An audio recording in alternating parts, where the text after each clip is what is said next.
Hello guys, and welcome to Astrology Coaching by Anatoly. Today we are going to discuss the yogas. This is just a small introduction again, like the dasha and the nakshatras YouTube videos for now. And I will mention just the most famous yoga combinations in Vedic astrology. Of course, there are thousands of yogas and every chart is full with different combinations and different yogas.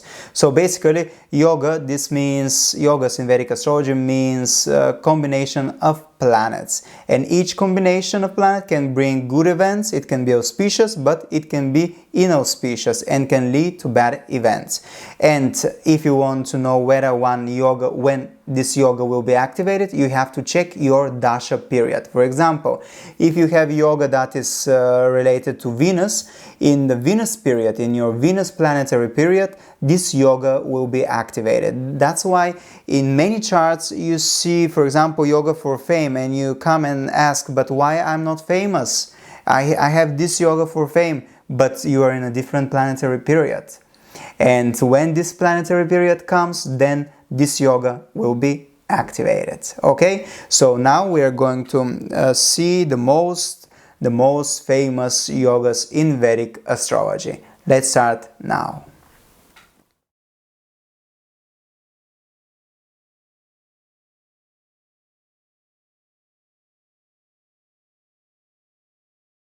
Okay, the first yoga is Raja Yoga. This is the king yoga.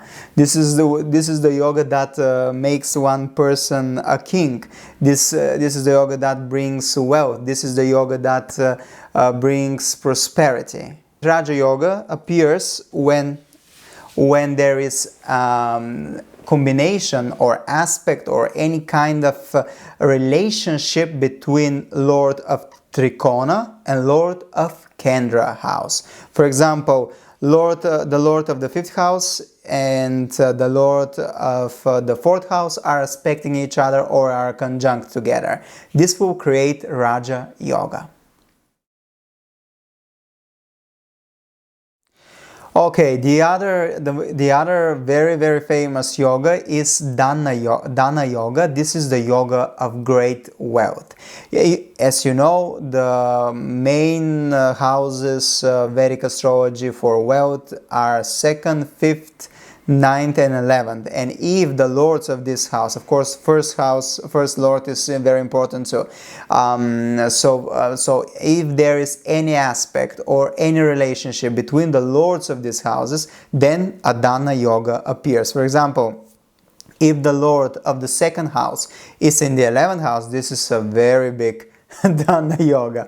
If the lord of the 11th house in the if the lord of the 11th house is in the 2nd house, this is dhana yoga. If the lord of the 2nd house is aspected or conjunct with the lord of the 5th, 9th or 11th, is dhana yoga. If the lord of the 5th house is conjunct or aspect with the lord of the 2nd, 9th or 11th, it is dhana yoga.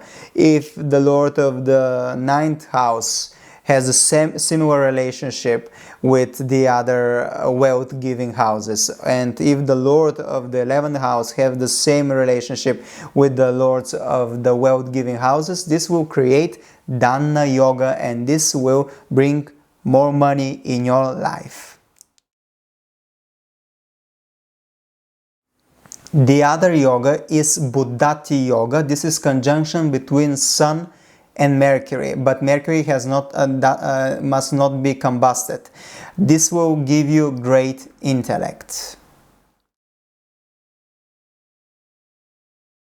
Kala Sarpa Yoga. Kala Sarpa Yoga is when all the planets are between Rahu and Ketu. For example, Rahu is in 4th, Ketu is in 10th, and all the planets are in the houses between 10th and 4th.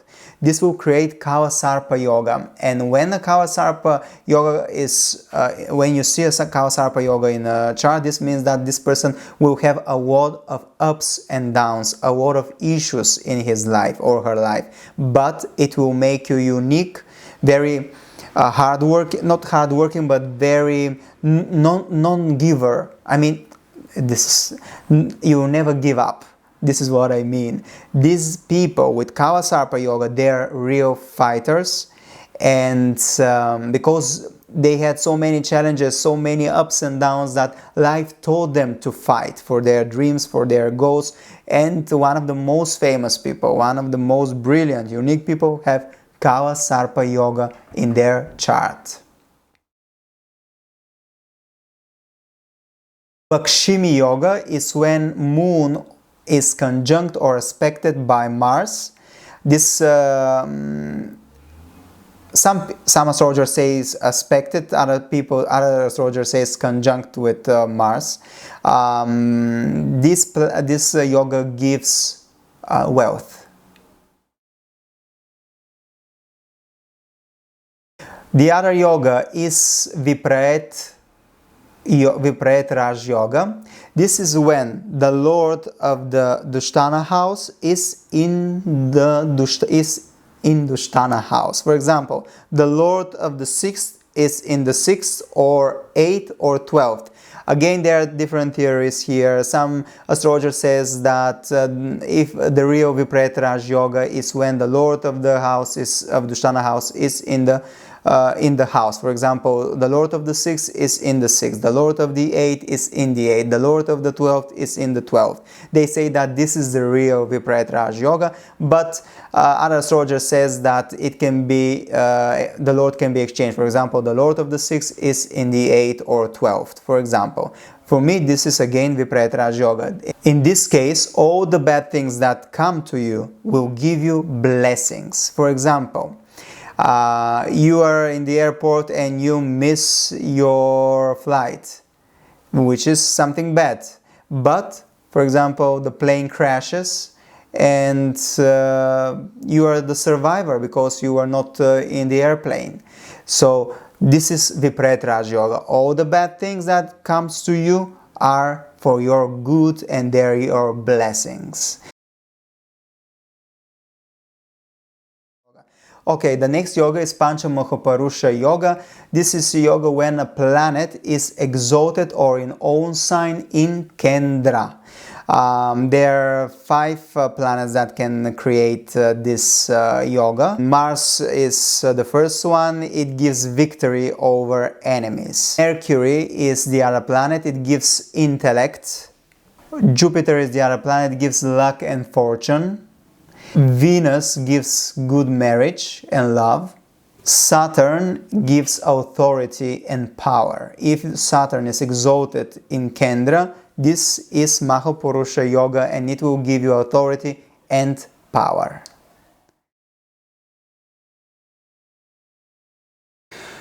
So the next yoga is Paravartan Yoga. This is when 2 planets are exchanging signs. For example, Moon is in Leo, Sun is in Cancer, and they're exchanging signs. So this is Paravartan Yoga. Of course, there are different types of Paravartan Yoga. For example, if the Sun is in the 8th house, this can cause some troubles because, of course, 8th house is Dushtana house, and this can harm the planet and it can harm this yoga.